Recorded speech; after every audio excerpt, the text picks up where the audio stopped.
Yad yad bhuta krama parayana shila shikshas. Tiryag jana apikim ushutadaranaye.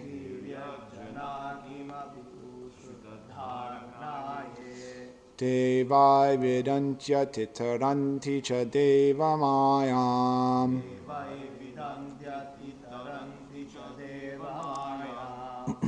Stri shudrahuna sabara api papa jivaha.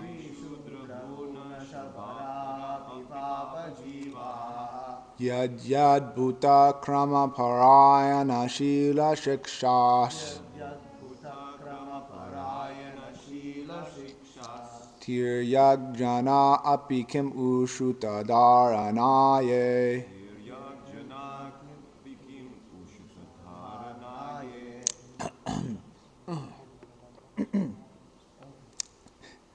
Ye vai vidantya titaranti cha devamayam. Stri sudrahuna sabara api papa jivaha. Yad yad bhuta krama parayana shila shikshas. Tiryag jana api kim ushutadaranaye.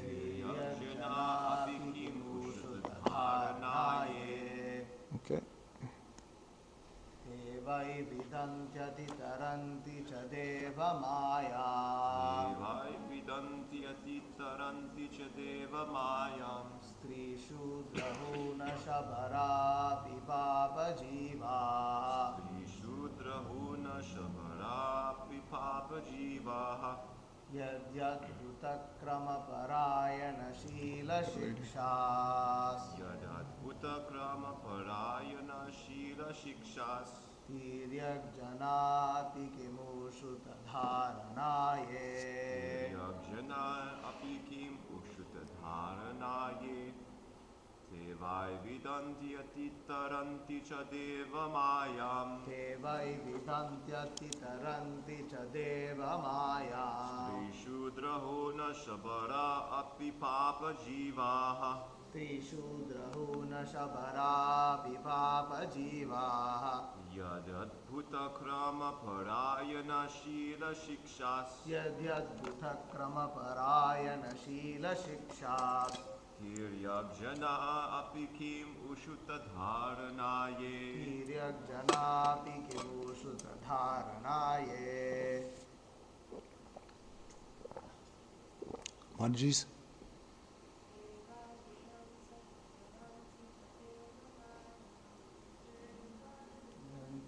Janti cha deva maya.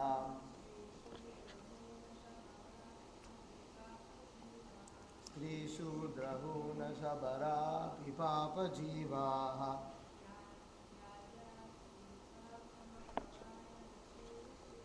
Yad yadbhuta krama parayana shila shikshas. Tiryag janapi kimushu tadharanaye.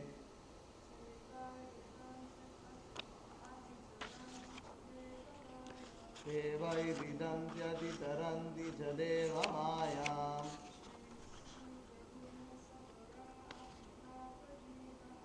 Tishudrahuna shabara pipapa jiva.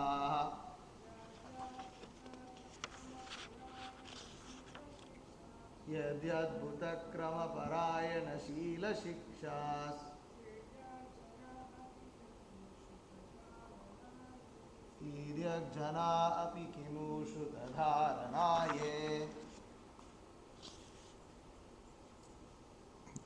Okay, let me get to the word for word. Te, such persons. Vai, undoubtedly. Vedanti, do know. Atitaranti, surpass. Cha, also. Devamayam, Devamayam, the covering energy of the Lord. the covering energy of the Lord. Stri, Three, such as women. such as women. Shudra, Shudra, the laborer class of men. the laborer class of men. Huna, Una, the mountaineers. the mountaineers. Shabaraha, Sabaraha, the Shabaras are those who are lower than the Shudras. the Siberian. Oh yeah, this one says something different. Anyways, Siberia, that's what the Veda base says, the newer one. Okay. Yeah, sorry about that. The So, Siberians are those lower than the Sudras. Api, Api, although, although Papa Jivaha, Papa Jivaha, sinful living beings, sinful living beings, Yadi, Yadi, provided, provided, Adbhuta Krama, Adbhuta Krama, one whose acts are wonderful, one whose acts are so wonderful, Parayana, Parayana, those who are devotees, those who are devotees, Shila, Shila, behavior, behavior, Shiksha, Shiksha, trained by, trained by, Tiryak Janaha, Tiryak Janaha, even those who are not human beings. even those who are not human beings, Api, Api, also. also, Kim, Kim, what? what, U, who, to speak of. to speak of, Shrutadharanaha, Sutadharanaha, those who have taken to the idea of the Lord by hearing about him. those who have taken to the idea of the Lord by hearing about it. Yea, Yea, those. those. Translation and purport by His Divine Grace, A.C. Bhaktivedanta Swami Srila Prabhupada Ki. Jai. Surrendered souls, even from groups leading sinful lives, such as women, the laborer class, the mountaineers, the Shabaras, or even the birds and beasts, can also know about the science of Godhead and become liberated from the clutches of the illusory energy by surrendering unto the pure devotees of the Lord and by following in their footsteps in devotional service. Sometimes there are inquiries as to how one can surrender unto the Supreme Lord. In the Bhagavad Gita, the Lord asked Arjuna to surrender unto him, and therefore persons unwilling to do so question where God is and to whom they should surrender. The answer to such questions or inquiries is given herein very properly. The personality of Godhead may not be present before our eyes, but if one is sincere in wanting such guidance, the Lord will send a bona fide person who can guide one properly back home, back to Godhead. There is no need of material qualifications for making progress on the path of spiritual realization. In the material world, when one accepts some particular type of service, he is required to possess some particular type of qualification also. Without this, one is unfit for such service. But in the devotional service of the Lord, the only qualification required is surrender. Surrendering oneself is in one's own hand. If one likes, he can surrender immediately without delay, and that begins his spiritual life. The bona fide representative of God is as good as God himself. Or in other words, the loving representative of the Lord is more kind and more easy to approach. A sinful soul cannot approach the Lord directly, but such a sinful man can very easily approach a pure devotee of the Lord. And if one agrees to put himself under the guidance of such a devotee of the Lord, he can also understand the science of God and can also become like the transcendental pure devotee of the Lord and thus get his liberation back to Godhead, back home for eternal happiness. So realization of the science of Godhead and relief from the unnecessary, useless struggle for existence are not at all difficult for the willing candidate, but they are very difficult for persons who are not surrendered souls, but who simply speculate without any profit. Om Agana Tamanandasya Gananjanjana Salakaya Chakshuruminitam Yena Tasmai Shri Gurave Namaha Sri Chaitanya Manobishtam Stapitam Yena Bhutale Swayam Rupa Kadamayam Dadati Swabadantikam Vandeham Shri Guru Shukta Padakamanam Shri Guru Vaishnavam Shashirupam Sagajatam Sahagana Raganaptam Mitam Tam Shajimam Savadaitam Savadutam Parijana Saritam Krishna Chaitanya Devam Shirara Krishna Bharan Sahagana Lalitam Shri Vishakam Mitam Shah Nama Om Vishnu Paraya Krishna Pasaya Bhutale Shrimante Bhakti Vikas Swaminiti Namane Nama Om Vishnu Paraya Krishna Prashtaya Bhutale Shrimante Bhakti Vedanta Swaminiti Namane Namaste Saraswati Devi Gauravani Pacharane Nivisheshu Sunivani Pachiketare Satarine Jai Shri Krishna Chaitanya Prabhu Nityananda Shri Advaita Gadadhar Shiva Sari Gaura Bhaktivinoda Hare Krishna, Krishna Krishna, Hare Hare, Hare Rama, Rama Rama, Hare Hare. Surrender souls, even from groups leading sinful lives, such as women, the laborer class, the mountaineers, and the shabaras, or even the birds and beasts, can also know about the science of Godhead and become liberated from the clutches of illusory energy by surrendering unto the pure devotees of Lord and following in their footsteps in devotional service. So, when I first read this morning, I read it and I thought, well, this is nice. This is a nice purport actually, and I don't know if when I was reading it, I was thinking that maybe in one of Bhakti Vikas Maharaj's classes, if he read this particular purport, I think like how to surrender unto like the Lord or Krishna or something like that. There's some class given, but I was thinking maybe he read this one. But anyways, there's a lot of nice points in this purport. And it's a unique purport also. All of Prabhupada's purports are unique. And maybe it's unique to me because I feel like it's very relevant. When I was reading it also, I was thinking there's a lot of things that Prabhupada made in here that like, it made me think of like different like instances in my life. While coming to Krishna consciousness and association with devotees, and also like before that. One thing that like immediately popped into my mind was that Prabhupada mentions in the purport about how God may not be present before one's eyes, but if one's sincere, then he can receive guidance. So the first part I remembered when I was young, there was one of my friends. I don't remember how we got on the topic, but anyways, we were like talking about like God or something like that. Maybe I started it, and I remember I think I said something along the lines of like. Like this like planet we live on is like so amazing, so great, like how like great God must be that he like created everything. And then he was saying, oh, I don't believe in God. And I was just like, and then afterwards somewhere down the line he said, well, I don't believe in something I can't see. And so that was like my first time, like, I mean, there was like atheistic stuff growing up, but that was like the first time that like someone like straight said like something like that atheistic to me. Like some hardcore stuff. He doesn't believe in something he can't see, so how can he believe in God? And I mean, I didn't have anything to say to that, so I just didn't say anything, and I disagreed.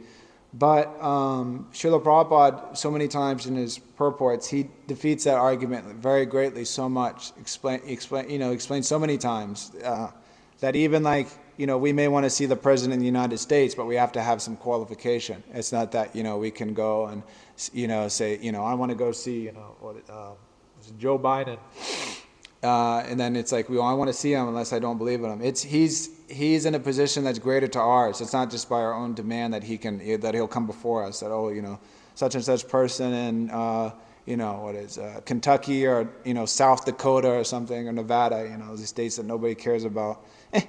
They want you to come and present yourself before them because they don't believe you exist. Joe Biden will be like, I don't care. Like, I got more important things to do. So similarly, like Krishna has more important things to do in the sense of just playing subservient to the whims of someone that's insincere. So Prabhupada brings out the point that the difference is sincerity and insincerity.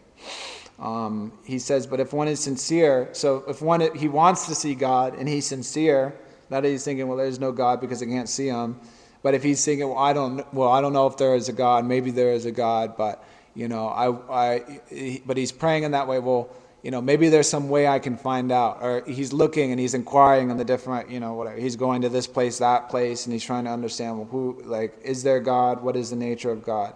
Then Krishna will help such an individual because he sees, well, this person actually wants to know.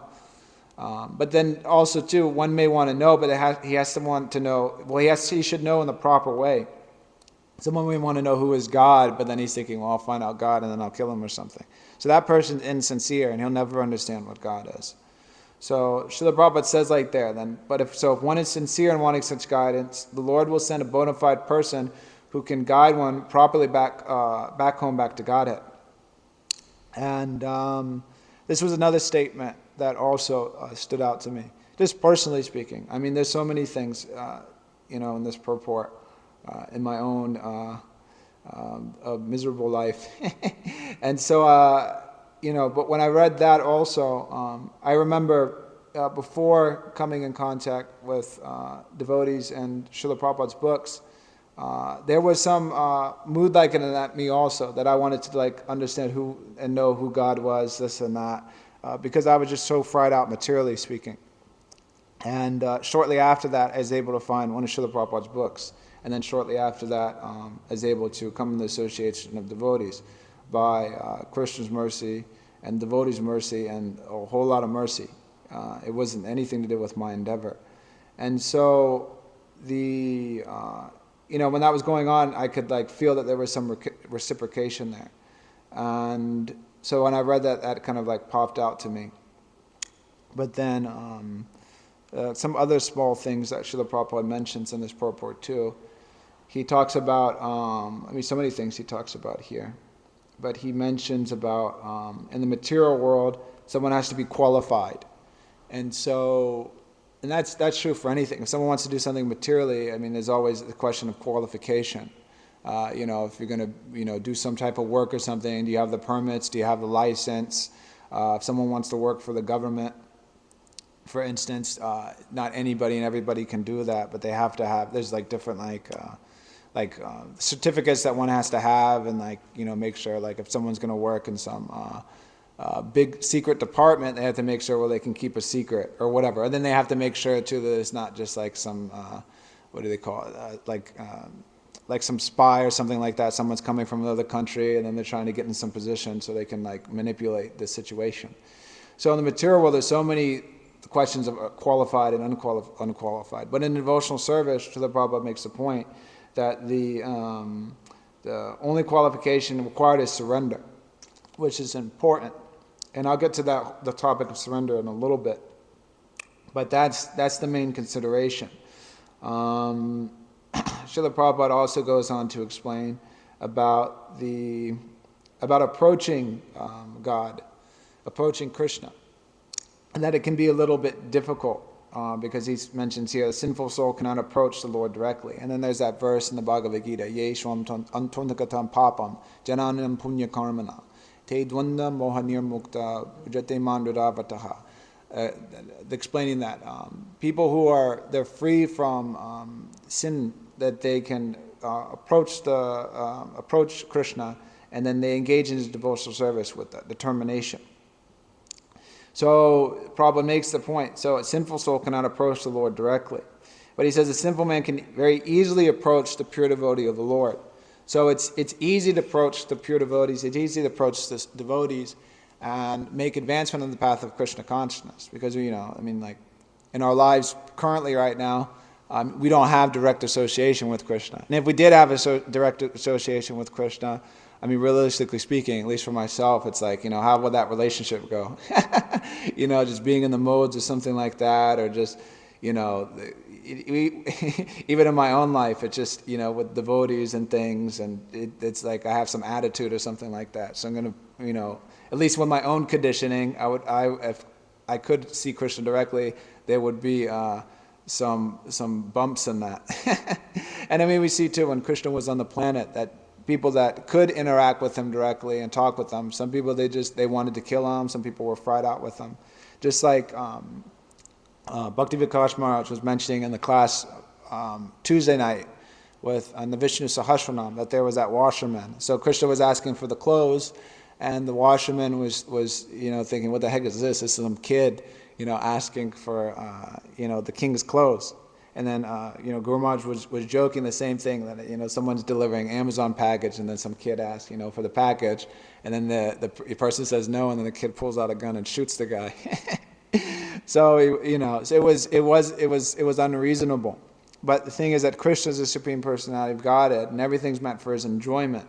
So in the ultimate sense, it was correct for Krishna to ask for that. But with our conditioning, we see that so many people, and that's mentioned in the beginning of Bhagavatam. I don't know if I can pull that verse just right out of there. What is that? Tejo Vardi Midam Viminayo. Maybe. Am I quoting the wrong part?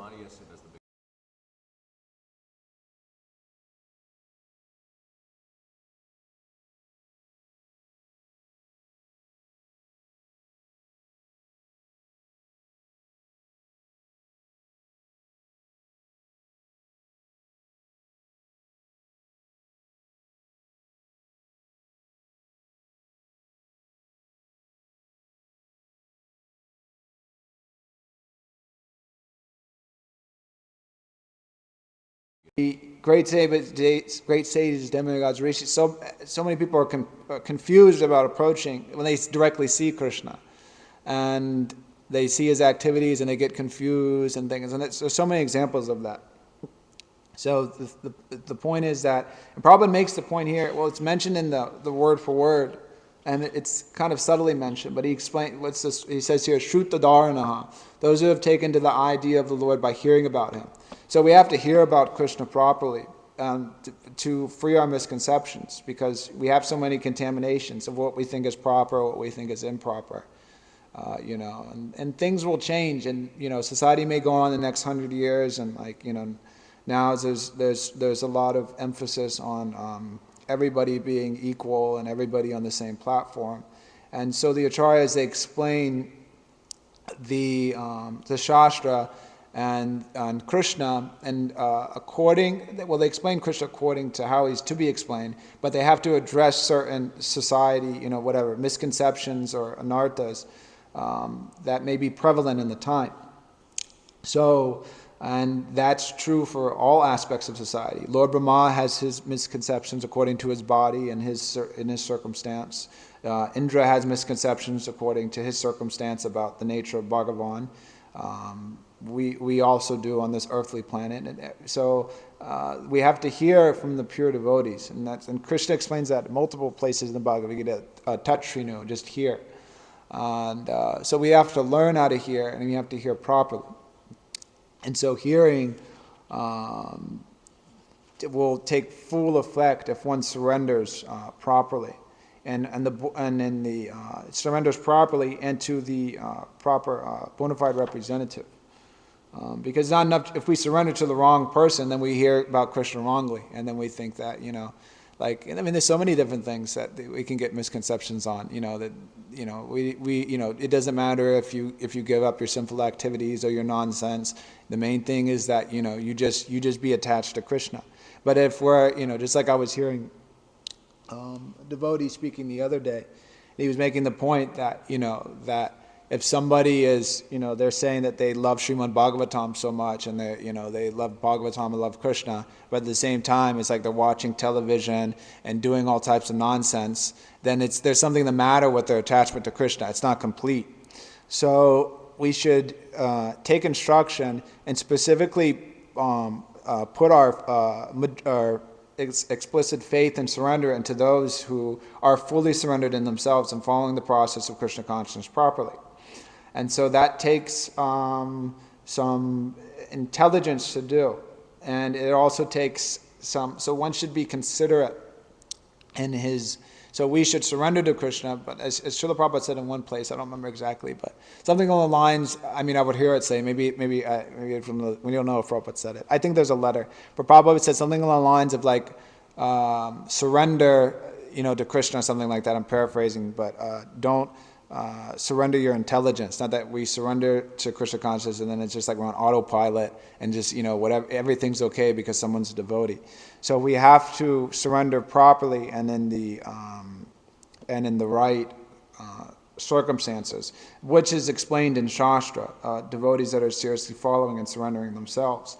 And if we have some confusion about who's surrendering, who's not surrendering, then we may have to have some faith and have to question devotees and like that, develop the proper faith. And we may for some time have to put our, take that leap of faith, as people say, but an intelligent leap of faith.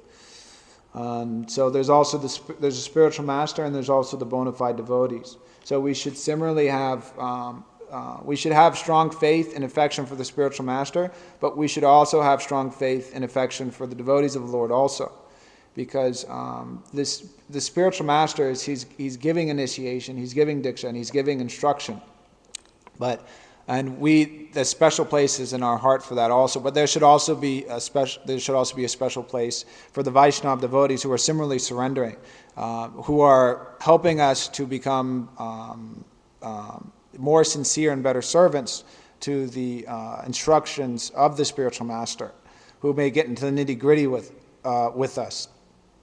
So there's a relationship between all of that, and everybody is in the spiritual master and the Vaishnavas are aiming at us to serve Krishna and to become a devotee of Krishna and to surrender on him more and more. So much can be said about that, but I'll just go a little bit more about surrender and then this verse in particularly. So this verse, the translation when I first read it, and yet again, another thing, I thought it was pretty relevant for myself because, obviously, I come from an extremely sinful background. Srila Prabhupada mentions here, he gives, women, laborers, mountaineers, and the subras, or even the birds and beasts. But then he mentions in the purport, sinful living beings, and also he mentions, are those lower than Shudras. So that's where I fall in personally, is, it's like, it wasn't like a Sudra growing up. Sometimes we say that, everybody born in the age of Kali is a Sudra, Kalo Sudra Sambhava. But wasn't born a Sudra. I don't know what I was born, but it was just like complete sin. And so I could feel, this verse here, I can connect to that. Realistically speaking, because that's just where I'm coming from, and that's what I am. So the previous verse was speaking about, just the context of these verses is speaking about the glories of Vishnu and how amazing he is in his power. So the previous verse was just talking about all these wonderful, great devotees, what should be our role models, like Sukadeva Goswami, Hanuman. There's so many amazing devotees that are mentioned here. And we could speak on them endlessly. Ambarish Maharaj, so many, we won't name them all. Shiva, Prahlad Maharaj. The great devotees. So when we think, and then we come to this verse. But the thing is that devotional service, it's so purifying. Devotees are so merciful.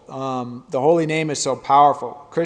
Vishnu and Krishna, and his devotees, they're so powerful. What's that? Prabhu Vishnu Ve Namaha. That by surrendering unto them, one gets purified.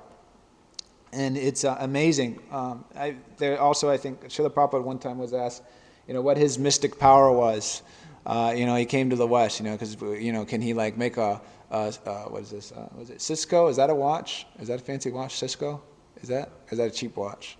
Rolex, okay, I know Rolex is a fancy watch. So Srila Prabhupada wasn't pulling Rolexes out of his kurta pocket or like that. Anyways, speaking of pulling watches out of one's pocket, they were saying one guru was bogus because he was doing that, and then all the watches he would pull out were like name brand watches. He couldn't pull out like a watch that said I don't know, like Steel Express watch. It was like some name brand watch he would conjure up out of his kurta pocket.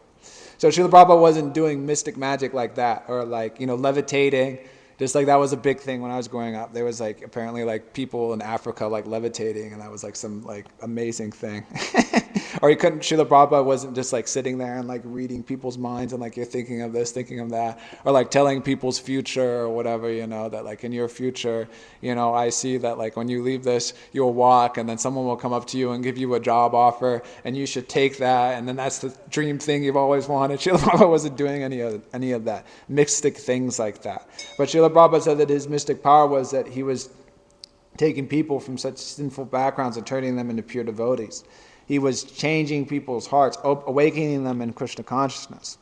And that's amazing if you think about it, actually. I was talking to a devotee the other day, and just explaining how, what's the amazing thing is that, I was able to follow any of the regulative principles for more than 5 minutes. And that's seriously speaking.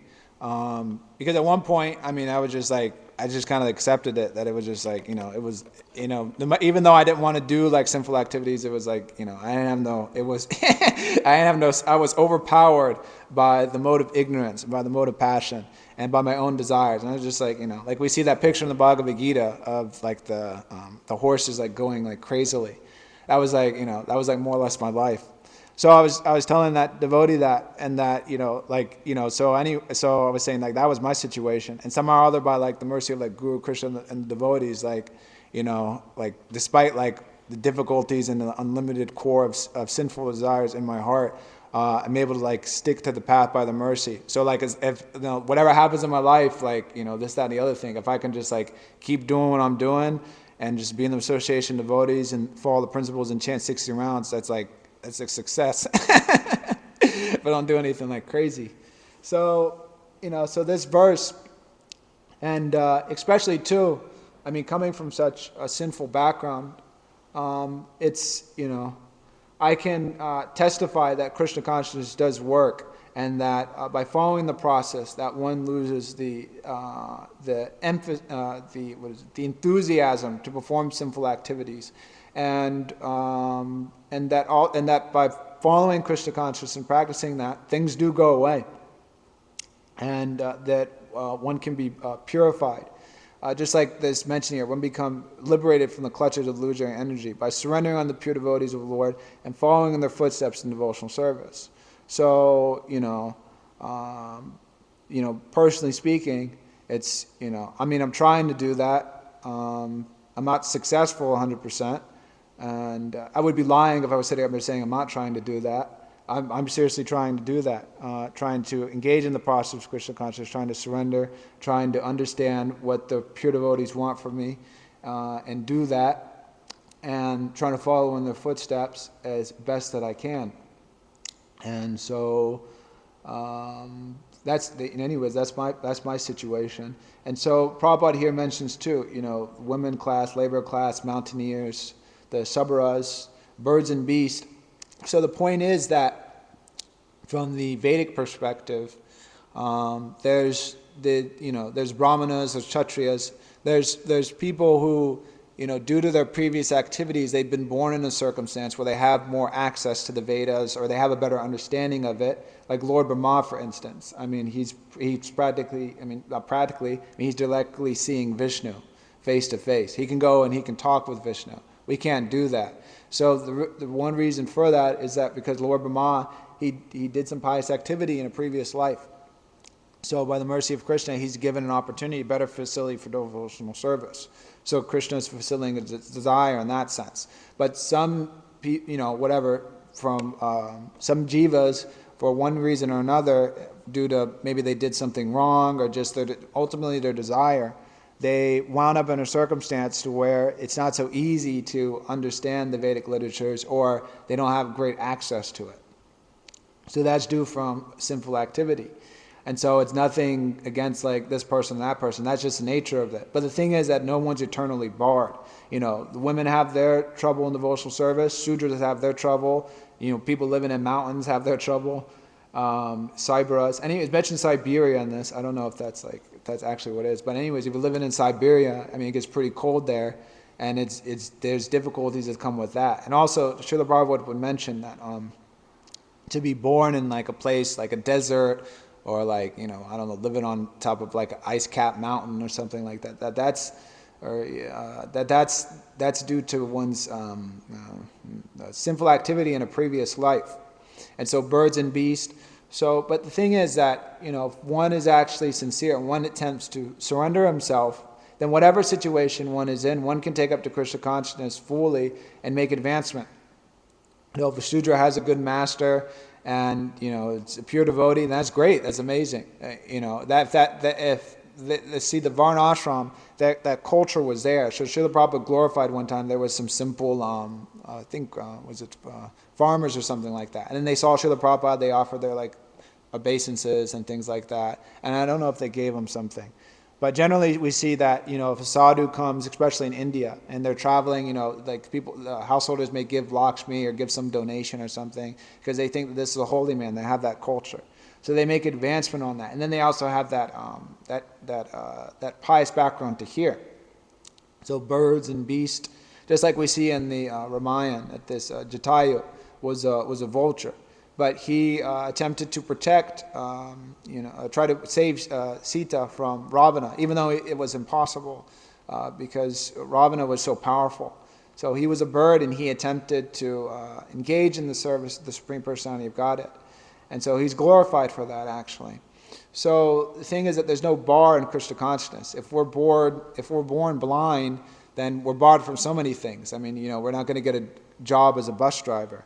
And materially we won't be qualified. But if we're born blind, we can still engage in devotional service. We can chant, we can hear the Srimad Bhagavatam, we can still carry on. If we, even in our lives, we may, most of us are young, But as we grow older, the body will, have its different problems. It may be the stomach, it may be the hip, it may be the knee, it may be the head, maybe so many things. But Krishna consciousness can still go forward and go on. And so that's one aspect that's being mentioned in the translation. So Srila Prabhupada brings up this point in the purport also. And I found this is an important point. Prabhupada's talking about surrender in this purport.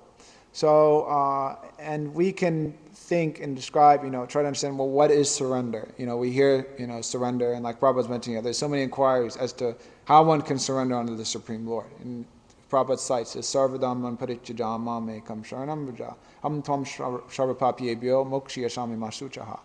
So Krishna explains in the end of the Bhagavad Gita that just surrender unto me. And so we should surrender unto Krishna, but we should understand that what is surrender. How do we understand? We read these things in Srila Prabhupada's books, and we read these texts that just surrender. So like, what does that mean exactly? We surrender to Krishna. Just surrender. Does that mean Krishna says surrender everything? So does that mean that that we're in a situation? We're in the temple and we're struggling, we're fried out. Krishna says surrender unto me. So just give up everything, surrender unto Krishna. I'm gonna leave my situation, leave my service, leave my family, leave my kids. I'm gonna go and surrender unto Krishna. So there's the Guru is there to help, and devotees are there to help us to understand exactly how do we surrender unto Krishna. How does that look like? Because we hear the instructions from Guru and the Bhagavatam, and we have to reflect and understand and get the help of the devotees. Okay, we're hearing these things. Okay, we're reading these texts. We're attending these classes. We're engaging in devotional service. So we're getting the instructions from the spiritual master. So how do we take these instructions? We have, we should meditate upon them, and what does that look like in my life actually? Okay, I'm reading this, I'm hearing that. So how do I work this out in my own situation? How do I go from being at this level of surrender or this level of Krishna consciousness and go to this level? What can I do to improve in my spiritual life? So like we explained, so then there's so many. The process of surrender is mentioned in this sloka of Bhagavad Gita, this anukulyasya sankalpa. So I'll just pull that up by like accepting things favorable for Krishna consciousness. And let me pull up. Hopefully I have it up. Okay, yeah. So. And this is in the Hari Bhakti Vilas. So it's anukulyasya sankalpa pratikulyasya varjanam rakshishyashtati vishvashvo goptri tve varnam tata atma nikshepya karpanye sadvida sharanagatihi. So these 6 aspects of devotional service, so accepting what's favorable, rejecting what's unfavorable, I wish I just had the straight translation. And, accepting Krishna's protection, that Krishna is one's maintainer. And then surrendering oneself fully. And then humility also, they say like that. So this is there. And so Srila Prabhupada explained that that's the process of surrender. So we hear that and we take that. And we're in the association of devotees. And so... And then also too, we have the songs of Bhaktivinoda Thakur. Just like that was his appearance was last week, and so there's so many different songs by Bhaktivinoda Thakur, which he's explaining about surrender, and he's also explaining of what that surrender. I mean, he's a Nityasiddha, but he's showing that role. He's playing the role of someone who came into this world, so-called conditioned. And found Krishna consciousness and perfected in that way. But he's showing through that role in his own life of what that process of surrender looked like in his life, playing that role. And so there's those songs, Buliya Tomar, forgetting Krishna, and then being born, and then thinking that the material world is a nice place. And in this way, he explains. As a translation gave, hear my tale of woes. And he explains the process of surrender in different aspects like that. And that songbook is there, Saranagati, which is good to read and from time to time and to sing those songs. So the form of, that surrender may look different from person to person. We may tell, whatever, surrender, and then another person surrender. And then that surrender may look different because there's also the instances given in the Srimad Bhagavatam. So Swayambhuva Manu came to Dhruva Maharaj, and he more or less gave him the same instructions that Krishna gave in the Bhagavad Gita, that we're not this body, that we're the spirit soul, like this he engaged, you control your senses, stuff like that. And so but Swayambhuva Manu's instructions for Dhruva Maharaj surrender was for him to stop fighting, whereas Krishna's instructions to Arjuna was for inspire him to fight. So they were both given more or less the same instructions, but what that surrender manifest into was different for those individuals. So we have to also see that. So and Prabhupada also makes that point in one letter. I think he wrote a letter to Janarani Mataji. She tells in her remembrances, but she had some particular service to do, and I think it was painting or something like that. And so Srila Prabhupada at the time was pushing on book distribution. So she was saying, I should just give up my service and go do book distribution. And Prabhupada personally told her, this is an instruction for herself, that that I'm paraphrasing yet again, but that's not for her right now. That she has her service to do, and you should do that. That's not for her at the time. So that's something to take into consideration, because we may feel, for different reasons that, devotees doing such great service to the spiritual master, I wish that I can do that service or what may, be doing a phenomenal service. But then, we may have some particular service to do to the spiritual master, which is important and which is needed to push on the Sankirtan movement. In that way, just like there may be, there's not so many of us here right now. So if we all want to, go out on book distribution and forget cooking, forget cleaning, forget the live stream, just whatever, forget the Bhagavatam class, everybody just figure it out on yourself. They may not be pleasing to the spiritual master, because in essence, everything that we're doing is we're trying to satisfy the spiritual master and the devotees. So if the spiritual master is not pleased, but then, we're thinking we're executing amazing service just, by preaching or whatever it may be, or whatever we think is like so great and so amazing, we have to see in that, because we may not actually be surrendering. So surrendering can be complicated. It can be simple. It can be, it's whatever. It depends on, how we kind of take it. Because Srila Prabhupada makes a point, I think he makes a point somewhere in this purport that it's simple. What does he say exactly?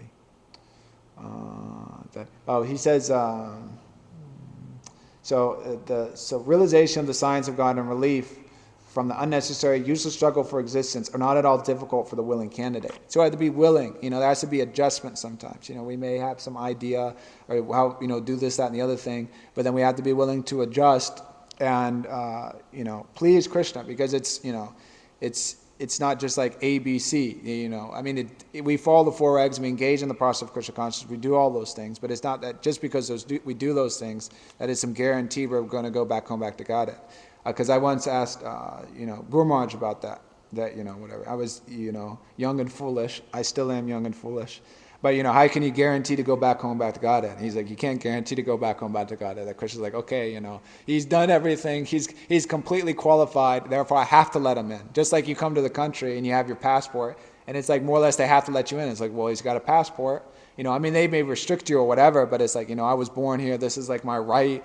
These are, whatever. This like says in the Constitution, all men are created equal. Read me my rights. So people say that before they go to, jail or whatever. I have the right to remain silent. But it's not like that with Krishna, that, I have the right to go to Golokam Vrindavan, because you see, I practice Raganuga Bhakti, and I follow in the footsteps of residents of Vrindavan, and I meditated on my Nitya eternal service, the Siddha Pranali that was given to me by the Babaji and Radhakund, and he told me that I'm a 12-year-old girl in Vrindavan, 6 months and 5 days, and I wear a blue dress, and you have to let me, in Golokam Vrindavan. It doesn't work like that. Someone that may not do all those things, and they may never go to Vrindavan. They may not even be able to like say, whatever. Some of the associates of Krishna, you may say some name like, well, I don't know, like Su Devi, and they may be, who's Su Devi? And then some, Su Devi is one of the Ashtasakis. So then, some, big Babaji, whatever, and he doesn't know the Ashtasakis, such neophyte. But then that devotee, he may not know all those things, but he's going out day and day and distributing Srila Prabhupada's books and going on Harinam and taking so much headache, because it is a headache to preach Krishna consciousness in the West. It's blissful, but it can be stressful. It's easy to sit in Vrindavan and someone else cooks for you and you chant all day and you live a peaceful life. That's easy. It's a headache to come to the West and deal with so many of the different craziness that goes on. And that's there in Srila Prabhupada's life when you speak on that time and time again. Srila Prabhupada deal with so much craziness from his disciples, from beginning to end. And so it's difficult. And so one may not know all those things. But the thing is that so one may not know and understand, but he's giving and he's surrendering. So Krishna will help that individual, and Krishna will reciprocate, and then knowledge will be given. And there's so many things, so many little details that that we don't know about Krishna's pastimes, or that aren't mentioned specifically in the Bhagavatam. But we should know, and we should have faith. I mean, Srimad Bhagavatam. I mean, I don't. One day I pray that I could really dive deep into Srimad Bhagavatam, like super deep and just deep, and then drown in the nectar of Srimad Bhagavatam. But Srimad Bhagavatam is so exalted and so amazing.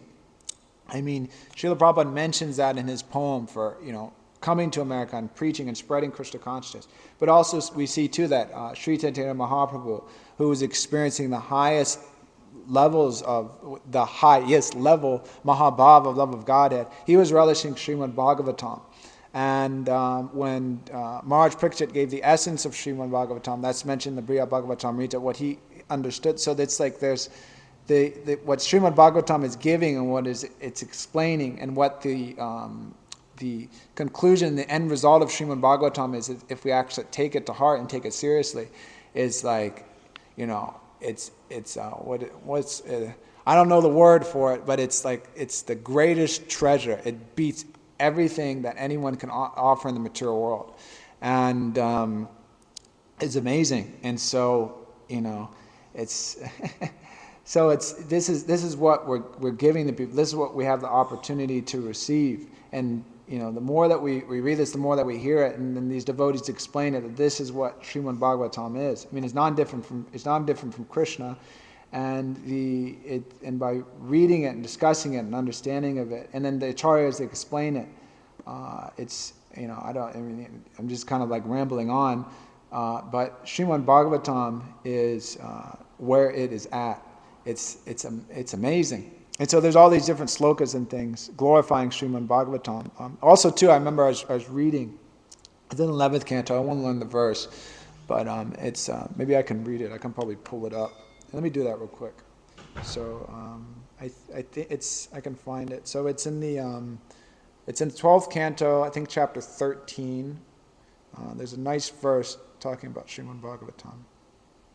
Okay, yeah, I just found it. So it's 12, 13, 19. And so that says, so this is like another, what is this, like, anyways, I don't know what it is. I don't know the Sanskrit, but it's like the first verse of Bhagavatam, Satyam Param Dhimahi, and it's the same. So the translation is, I meditate upon that pure and spotless supreme absolute truth, who is free from suffering and death, and who in the beginning personally revealed this incomparable torchlight of knowledge to Brahma. Brahma then spoke it to sage Narada, who then narrated it to Krishna Dvaipayana Vyas. Srila Vyas revealed this Bhagavatam to the greatest of sages, Sukadeva Goswami, and Sukadeva mercifully spoke it to Maharaj Parikshit. So I'll read the purport here, because the purport is also is also very nice. The first verse of Srimad Bhagavatam states, Satyam Param Dhimahi, I meditate upon the supreme truth. And now at the conclusion of this magnificent transcendental literature, the same auspicious sounds are vibrated. The words Tad Rupena, Tad Rupina, and Tad Atmana in the verse clearly indicate that Lord Krishna himself spoke Srimad Bhagavatam to Brahma, and then continued to speak this literature through the agency of Narada Muni, Dvaipayana Vyas, Sukadeva Goswami, and other great sages. In other words, whenever saintly devotees vibrate Srimad Bhagavatam, it is to be understood that Lord Krishna himself is speaking the absolute truth through the agency of his pure representatives. Anyone who submissively hears this literature from the Lord's bona fide devotees transcends his conditioned state and becomes qualified to meditate upon the absolute truth and serve him. I remember I was telling you all about this when I read it or heard it some weeks ago, and I was sending it out. But when I read that, I heard it in the class and then I read it, but the acharyas are making the point, I don't know who's exactly, but that, whenever the devotees are speaking Srimad Bhagavatam, it's Krishna is speaking through is inspiring the devotees and speaking through them. So it's just like, it just gets more, so even the Bhagavatam class, it's just like nectar just keeps rolling and just expanding and expanding. And so I mean, that's Srimad Bhagavatam, that's amazing. So anyways, I got a little little sidetrack there into the Srimad Bhagavatam. But anyway, Srimad Bhagavatam is amazing. And so going back to the process of surrender, I have a couple more points and then I'll end. Anyways, just to tie that in, so we accept Srimad Bhagavatam as favorable for Krishna consciousness because it's all about Krishna and helps us aspire to surrender to Krishna more and understand what that surrender looks like. So Krishna tells Arjuna to surrender, and he also says a couple other verses which are interesting if we actually really consider them. And I'll just read the translations for those. Specifically this one. So text 71 and 18, text 72. 72 and 73. So Krishna tells Arjuna, O son of Pritha, O conqueror of wealth, have you heard this with an attentive mind? And are your ignorance and illusions now dispelled? So that's really important. I think Prabhu makes the point in the purport that Krishna was willing to re-explain the whole Bhagavad Gita if required. Or something like that. Yeah, I think so. Yeah, Prabhupada makes that point in the purport. And so that's important in our lives also. And I'll read the next verse also and explain that. So Arjuna says, Arjuna said, my dear Krishna, O infallible one, my illusion is now gone. I have regained my memory by your mercy. I am now firm and free from doubt and am prepared to act according to your instructions. So those two verses are really significant because that's relevant to where we are sometimes, that we get some instruction or, we hear something and, there comes that line, did you understand properly or do you not understand? What are you going to do? Are you going to do this? Are you going to do that? Are you going to surrender? The guru may say, do this, do that. And then it's okay, do I want, then it's, do we have enough faith to execute that? Can we do that? What's our situation mentally? Because Krishna explained the whole Bhagavad Gita, and from the beginning, Arjuna he didn't want to fight, and so Krishna convinced him to fight by explaining to him, and there's different ways of understanding it. I'm not some great acharya, but one way I've understood it is that Arjuna didn't want to fight, but then he had a change of consciousness. He became Krishna conscious, and then instead of thinking of what he wanted to do, he was thinking, well, what does Krishna want me to do? What does Krishna want? And then he was convinced in that. In the beginning, he wasn't convinced of that. He was speaking kind of whatever you tell me to do, Krishna, I'll do. And then, like that. So, and then there's some verses, I'm just a surrender unto you. And then Krishna was kind of instructing, but he wasn't really hearing. Because otherwise, if he was this is my take on it. Arjuna's a great devotee, no offense. But he's speaking that for our benefit, but he's saying, I'll do what you want me to do. So then Krishna could have said, okay, then fight. And then that could have been it. And then, I'll do it. But then, but sometimes in Krishna consciousness, we need a whole, a soliloquy or some very elaborate poetic description about why we surrender to the instructions of the guru. And it may take some time, and may talk to the guru once, talk to the guru twice, 3 times, or whatever. And we may have to reflect on those instructions and think about it and pray and be purified. Because the thing is that sometimes in Krishna consciousness, someone may do something just out of pressure. Someone may not be convinced about something. And that happens in different ways. Someone, I've seen often, and there's so many examples of that. Someone may be a brahmachari, but they don't want to be a brahmachari, but then they're being a brahmachari because they feel like they're being pressured to, or this and that, and then they just snap. Or somebody may be doing some service and they don't really want to do the service, and they really, really don't want to do it, and they're struggling, but they're trying to push through. We should push ourselves in Krishna consciousness, but we shouldn't push ourselves out of Krishna consciousness. That's why it's good to have associations, so someone could say, hey, like, you're going a little too far. Like, I know, like, you're asked to do this service, but just take a little break because, like, you're, like, snapping right now. Someone comes asked to do something and it's like, whoo, and it's like going off and it's like a fire lit and just like, yelling and this and that. And it's like, we would say growing up, like, take a chill pill. So, like, just relax, man. Like, it's going to be okay. And so that may be like that. Or, or someone just, like, doing the service. Just like we may explain, like, is there in so many, this is my request. Distribute books, distribute books, distribute books. So we may be like, yeah, I'm going to distribute books. And it's good to be fired up for that sense. But, like, maybe, like, instead of, like, like you going out and doing like 2 books, you stay back and the other devotee goes out and he does 20 books, like that may be like better. But then we'd be, no, I have to do this. This is what, we're pushing ourselves, but we don't have that proper realization. And then what happens is if someone's pushing so hard in that mode of passion, then one snaps, and then later, then we hear the old story that like, I was a brahmachari for so many years, and then they screwed me over, and like I wasted my life, and like, like whatever. I went and, risked my life for Srila Prabhupada, and like, I was so young, I wasn't thinking properly, and we were crazy, we were taking cold showers, living in these conditions, what were we thinking? So then we forget, or maybe it's not properly developed. Okay, I did this for Srila Prabhupada, I did this for my spiritual master.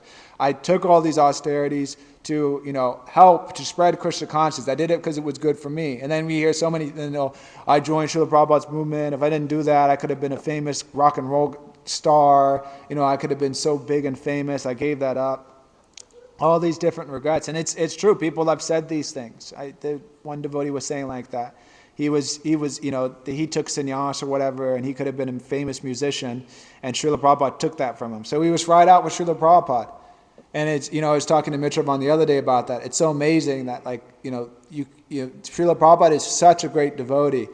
And the people are, his own disciples are finding fault with him and blaming him for their life, whatever mistakes they made in their life. So Arjuna, Krishna made sure, and Arjuna also made sure. It was Arjuna had responsibility also. Sukadeva, or Maharaj picks it also. So we're hearing the message of Srimad Bhagavatam, we're associating with devotees, but then it also falls on us to express our doubts if we have any doubts, and not just be like, okay, everybody here is like, nobody else has any doubts, but I don't want to be like, like seen as like weird or outcast or whatever. I have some doubt or something, or like what will devotees think? I've been like whatever practicing Krishna consciousness for X amount of years, and if I say like I'm having this trouble, what will they think? Or if I have this doubt, what will they say? Or like that. In one of Guru Maharaj's recent classes, the conversation with Hari Sari Prabhu, Hari Sari mentions in that class, and this is very instructive for us, that a devotee, he got into an art, well, Srila Prabhupada chastised that devotee, and you can hear all the details if you listen to the class, but that devotee revealed in public difficulties another devotee was having, which were really serious, and that as a result of revealing that, Prabhupada was explaining that devotee will never come back now, because what he did was really abominable. And it's like when you do something like abominable, at least me, it's like you're almost like shameful, like, oh no, like what did I do? But he did some really heavy stuff, and I don't want to get in all the details about that. But the point is, he did some really heavy things, and that devotee publicly like spread that. And so Prabhupada like called that devotee in and heavied him out, and told him that you're a murderer, and like really heavied him out. And so that devotee eventually, I don't know all the details, but he left Krishna consciousness, he left Prabhupada's service, and like that. And so from that, when that happened in 76, from what I understand, he explained that ever since that point, he had a crack in his relationship with Srila Prabhupada.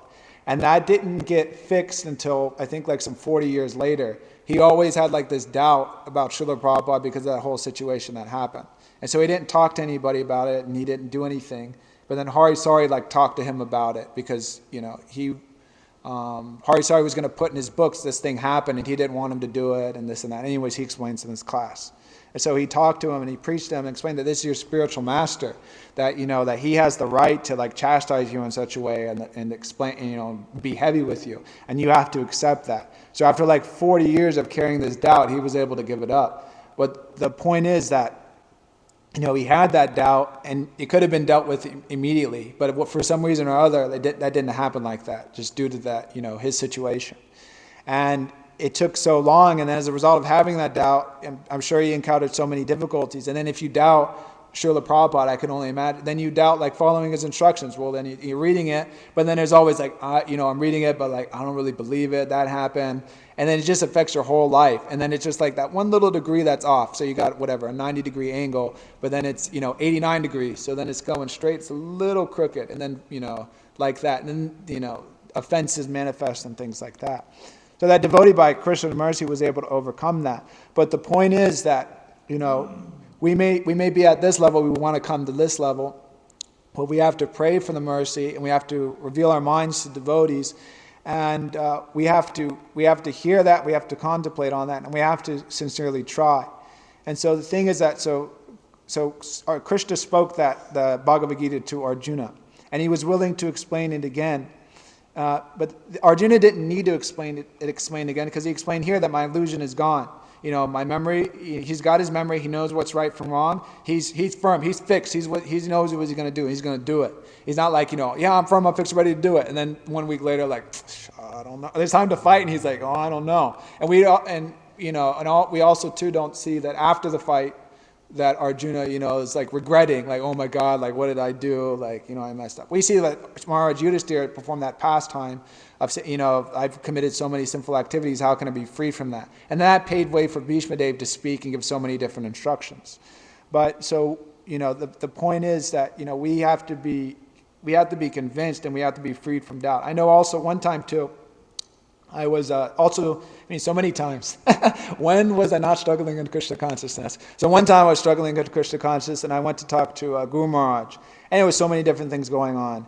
And so, I kind of like, by his mercy and by the association of his senior godbrother, Gokul Chandra Prabhu, and also Vishwachitra Prabhu, they kind of helped me get back on track. And so, after like talking with them and things and explaining, whatever, doubts I had in my mind at that time, like I began to get clear. And then so I meant to meet with Guru Maharaj, and then he was asking like, how are you? And I said, I'm doing good, like I'm ready to go forward. And so then he quoted this verse to me. And I don't know the Sanskrit, but like I understood a little bit like what like the verse was. And he said, so like, and then he gave the translation. He said, so this is you now, huh? And I said, oh yes, this is me now. And so, then after that, whatever, I did what I needed to do, and then got back on all books, and then, going forward in that way. And so that's kind of like in my own life. But, we should understand where we're at, be honest, and then identify that, and then devotees can help us. Okay, you're here. Okay, now come up, do this, engage in this way, engage in that way. So we don't, push ourselves out of Krishna consciousness, but we need to push ourselves. That's the thing. And we need the devotees to help us push ourselves, and we shouldn't be just satisfied like on this mediocre level. We should always be striving to do more and more for the spiritual master. But we should be, honest with the spiritual master. That way, we don't, have some explosion down the line. So that, anyways, so as a couple of things said there, I'm going to end there like that. If there's any questions or comments about anything. So.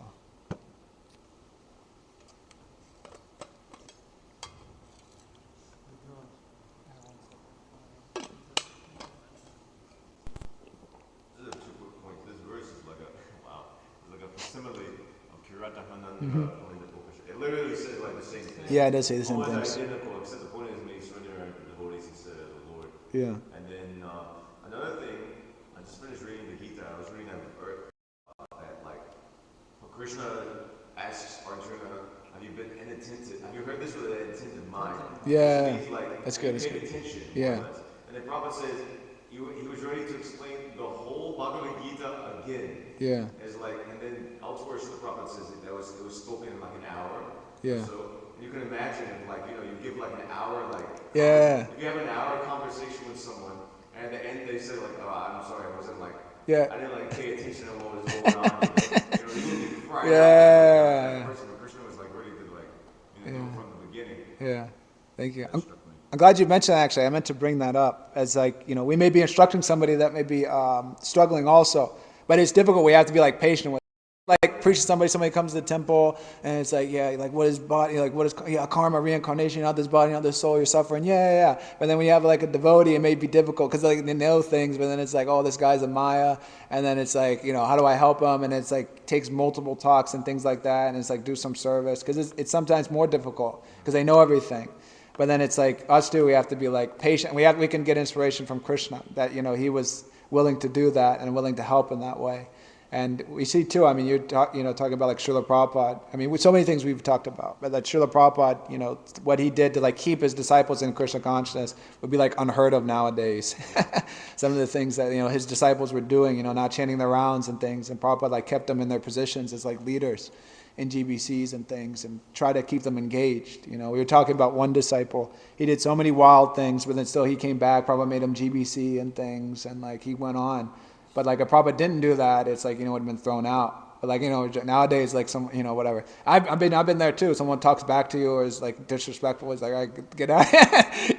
Go back. Wherever you came from. Anyways, Hare Krishna.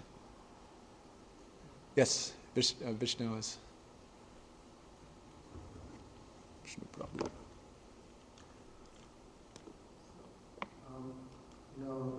This aspect of being patient with others it's a quality of an advanced devotee, actually. Patience doesn't come so easily. Yeah.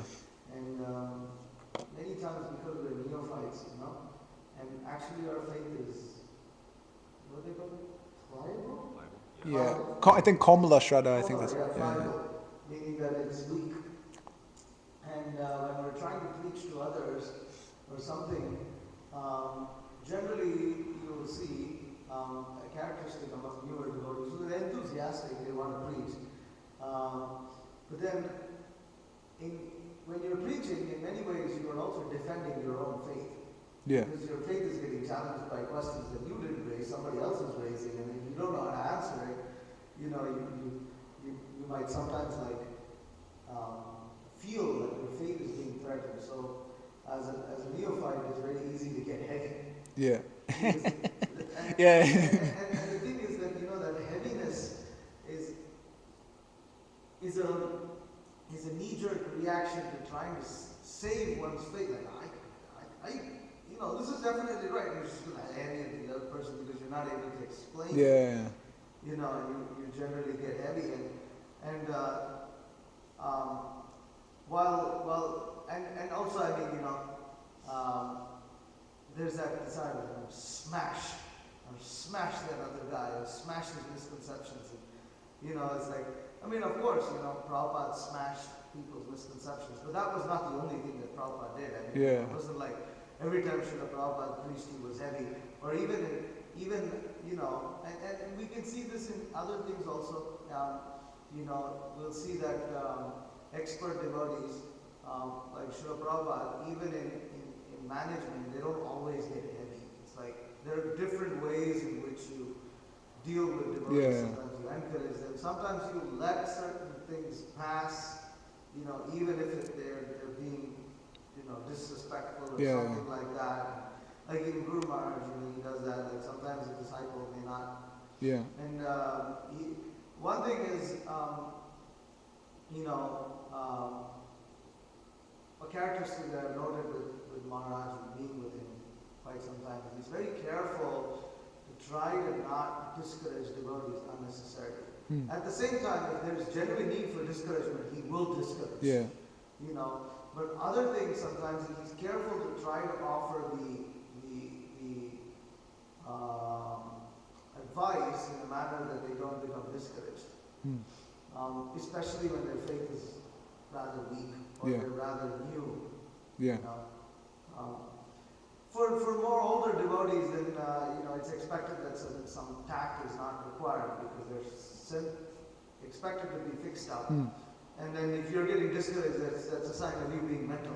Yeah. Like, why are you getting discouraged after so many years in Krishna consciousness? Yeah. What reason do you have to become discouraged about? You know? Yeah. So there's another level also that, you know. So anyways, pure devotees are very expert. Mm. They know, and they're not guided by the word of passion. Whereas, at least personally myself, I just feel, guided by the word of passion all the time. And it's like, it's so difficult to resist that passion. Mm. Yeah. That's a good point. Thank you.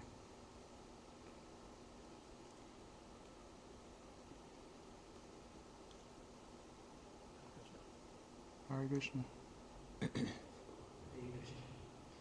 So one thing is I've been contemplating on this surrender lately actually.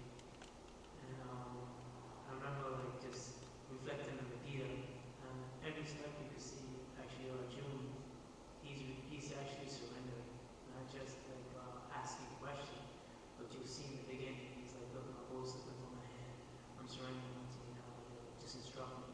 And then time went by again, he's surrendering, he keep doing it. He's like, I accept everything that you said to be truthful. These great sages is also saying all this, just instruct me. You keep seeing this, it's not just like he's asking, but he's also surrendering. He's teaching us how to surrender as well. It's amazing because, Bhagavatam also goes in depth with this and help us to see this. I remember, just when we were talking about how amazing Bhagavatam is, it brought me back to how I came to Bhagavatam, and it was true for Prabhu. Getting on that call, partaking on a daily basis, and one don't know how important performing service is. This is very important actually. Just running any kind of service, and I didn't know who Prabhu was. I was treating him just like some ordinary individual in my life. I was into Krishna consciousness, but he was so merciful. He was inviting me to that call. I was helping him in the kitchen at one point in time, and then later on he invited me. I did not know, just being on that call, Mother Kamani, how much, a devotee actually installed you without love for Bhagavatam. How can we get love for Bhagavatam? It's true devotees. This is how we become the love for Bhagavatam. It's amazing. The love that she installed, and she took time and just invested.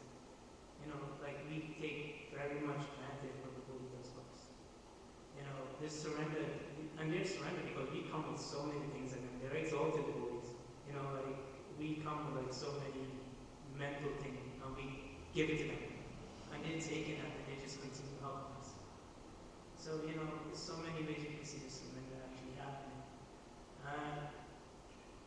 There's a few things in Bhagavatam actually that I've been actually contemplating as kind of surrender as well. In the 11th canto,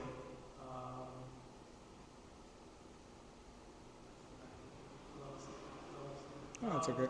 yeah, anyway, it was in the 11th canto that made me contemplate on all this, surrender.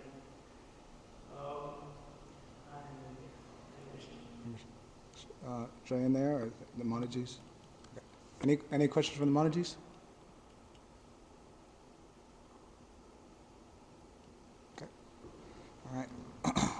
Srimad Bhagavatam ki, Srila Prabhupada ki.